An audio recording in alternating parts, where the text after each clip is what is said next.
Ladies and gentlemen, good evening. I want you guys to mark this. Monday next week is going to be a defining moment for Raila Odinga and for William Ruto. Let me put it this way. Monday next week is going to determine whether Azimio rallies will proceed or whether William Ruto will crush Azimio. And for me, if you ask me, Kenya Kwanza nightmares are actually going to begin next week. In this video, I want us to look at what Azimio has in store for Kenya Kwanza and whether Kenya Kwanza will be able to deal with Azimio. Before we do that, for those who are watching this channel for the first time, please take a second or two, click that subscribe button so that next time we produce a video like this, YouTube will automatically notify you. And to the subscribers, I want to continue thanking you guys for your continued support. Because without the support, this channel cannot be where it is now. Let us get back to the main issue. And by the way, for this video, just give it thumbs up. William Ruto will be in Kisii, Nyamira, and Migori counties between tomorrow for 3 days. Initially, he was supposed to be in Migori, some parts of Nyanza, but I think because of the demonstrations and the ground, he has opted to go to the Korea region. The message which William Ruto will deliver to the country from Kisii is going to determine the politics of next week. But let us wait for that, because I'm going to do a critical analysis about William Ruto's visit to Kisii, because that visit by William Ruto to Kisii, in my view, is also significant for Azimio La Umoja One Kenya Alliance. But now let us get to the main issue of this particular video. Earlier today, Azimio brigades led by Oparanya, Eugene Wamalwa, Jeremiah Kioni, and Wajakoya the Fifth went to the police headquarters and notified the police about their intended protest.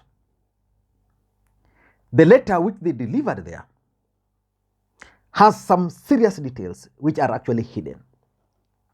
Let me just take like 2 minutes, don't leave now. Let me just take like 2 minutes to just go through that particular letter so that you can understand, because I want to give you the reasons why I think Kenya Kwanza are in trouble. Now, the letter is actually addressed to Japhet Koome, who is the Inspector General, the National Police Service, Vigilance House, Harambee House. It's dated today, and the headline, sorry, I normally have problems with my eyes, just excuse me so that I can try to zoom a bit, just try to zoom it a bit. Just let me just see if I can try and zoom it, just a minute, okay. I think this is now better. It says, attention, notification of nationwide procession and petitions. Just listen.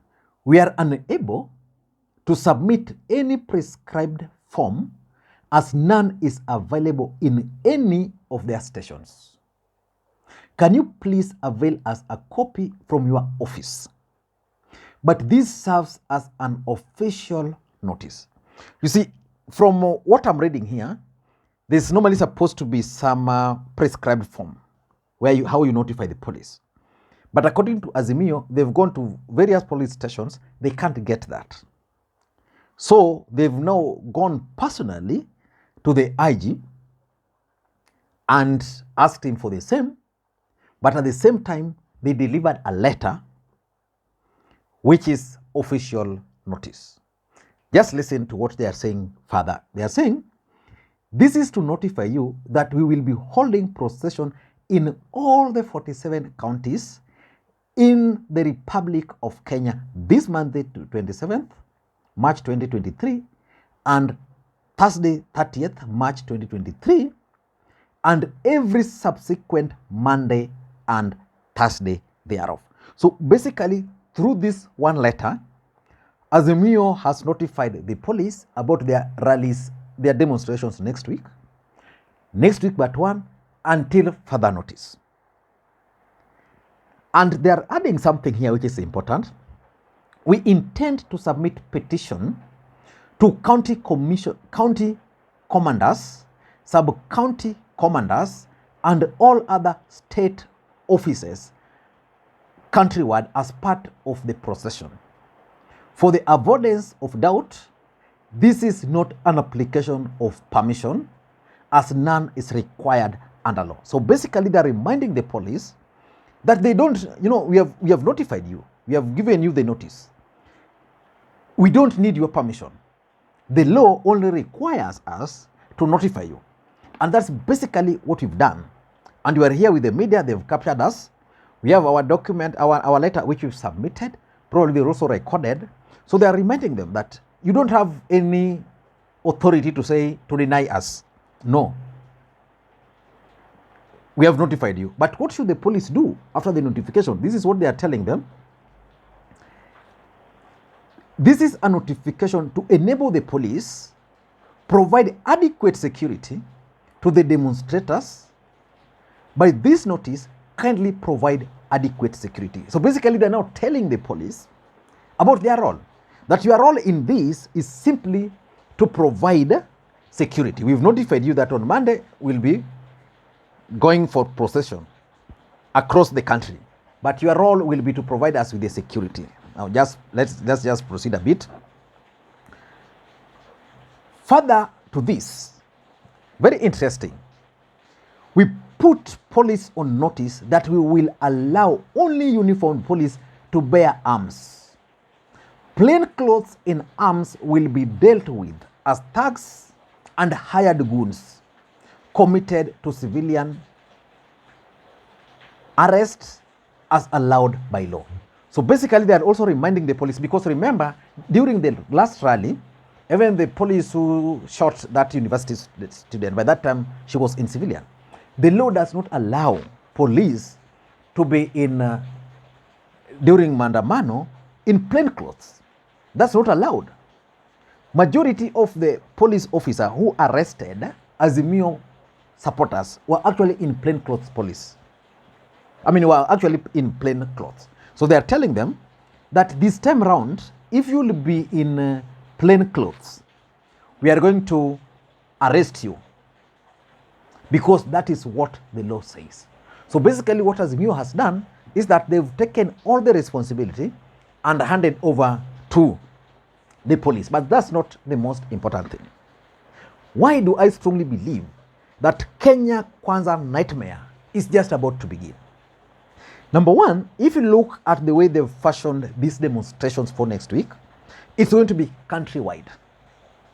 If you've been paying very close attention to Kenya Kwanza, they were like the demonstrations were only in Nairobi, and they could not even access CBD, and that they went to Mathare where Luos are, and probably in Eastleigh. Azimio is trying to correct that. Now they're telling Kenya Kwanza that our next rally is not going to be in Nairobi. Because remember, the other one, Raila Odinga, announced publicly that, guys, our supporters, we are coming to Nairobi. All of you come to Nairobi, then we head to State House. This time round, they are telling the supporters, don't come to Nairobi. Demonstrate where you are. That is the biggest nightmare. Because will the police be able to provide security across? I'm certain that if ODM wanted, or if Raila wanted, or if Azimio wanted to hold demonstrations in Machakos, they will hold it. If they wanted to hold demonstrations in Kitui, they will hold it. If Azimio wanted to hold demonstrations in Kakamega, they will hold it, because the last demonstration in Kakamega were there, but not much. If they wanted something in Busia, they will be able to do it. If Azimio wants demonstrations in Kisii, they will do it. And because Kenya Kwanza attempted to make their demonstrations as a Luo affair, because that is the main thing. William Ruto, and you remember when he was speaking the other day, was like, Nyanza people, Nyanza people, Nyanza people. The truth is, Kenya Kwanza had a strategy of stopping Azimio from getting into the CBD, and that they wanted to push them to Kibra, lock them out there, so that people would run in Kibra, Langata, maybe Lakisama. That did not happen. So these guys are telling them this time around, because you are saying that we can't hold rallies in other parts of the country, this time around, please, tukutane huko. Let's meet there. The other thing which is also interesting with these nationwide demonstrations is that interested groups will now be free to join. You know, it would be easy for Nyandaro, for example, for Muranga, for example, for some elements in Tharaka-Nithi to organize demonstrations. There is nothing which will stop them. And if they will organize demonstrations there, will someone come and beat them up? Then what will be the role of the police? So for me, the idea of countrywide demonstrations is the biggest headache for Kenya Kwanza. Let us look at the second issue, which is also a big nightmare, the police. If you paid very close attention to the Azimio statement, they've notified the police legally. So which means police will not go outside there and claim they were not notified. And that's why I mentioned in my earlier video today that the idea of notifying the police and police saying no, and the idea of writing those letters to UN foreign masters was wrong. Because now Azimio are telling them, we've notified the police. So what does that mean? The police will have to provide security. And again, they can't claim, like in that letter to the UN, they claim that they did not follow the law. Nobody will now claim that Azimio are not operating within the law. And then you go further and talk of the issue of the plainclothes police officers. Normally, these are the people who gather information. They are normally with the people here. They listen to you guys, how you are planning. Their phones are on. Someone somewhere is listening to whatever they are saying. They have secret recorders recording how people are planning things. They are saying this time around, if you are a plainclothes officer, the law does not allow you to be part and parcel of demonstrators. So let us wait and see how that is going to happen. But importantly, next week, as we are saying, we are going to have 2 days, which is Monday and again Thursday. For me, let me speak to a few people. On behalf of a few people, Baba, some people have told me that you need to have this thing on Monday and on Friday. People believe that Thursday is a bit inconveniencing, so you might consider that. You know, just give them Friday and Monday. That's by the way. But the fact that we are going to have 2 demonstrations in a week,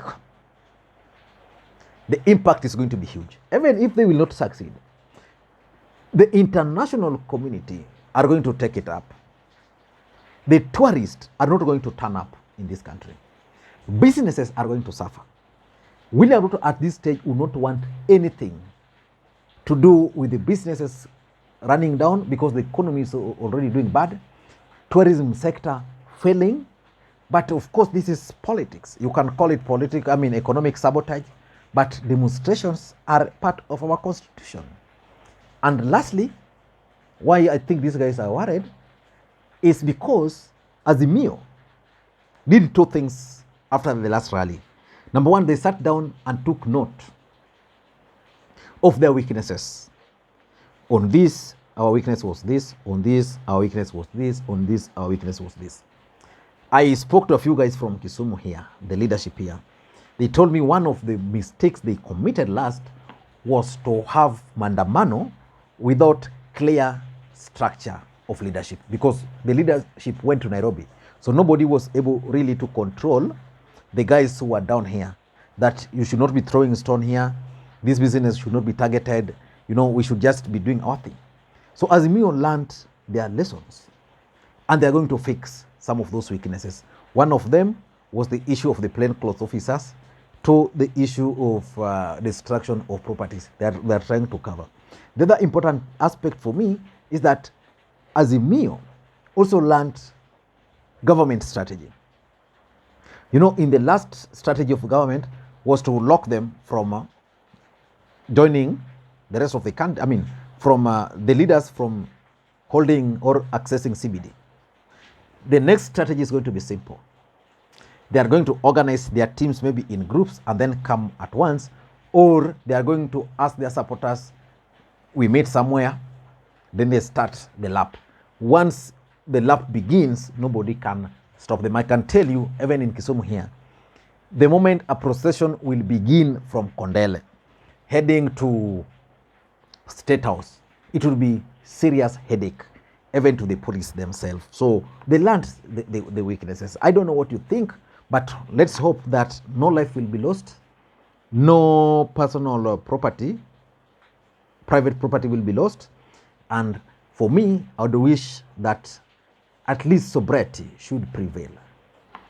Sakayo ashuke chini, Baba pia ashuke chini, wakotene hapa, then they can solve some of these issues in a way that pleases the Lord or pleases Kenyans. Because when these two people fight, it's the grass. And I received a call today from a lady who is based in German. She's a Kikuyu, 70-year-old. I could feel the pain in her. The lady was telling me, Lee, you are misleading people. You should just tell people the truth, mobilize people to go and picket against this government, because they are now tired with their government. Let's wait to see how all this thing is going to unfold. Thank you guys, and may you have a good day. Bye-bye.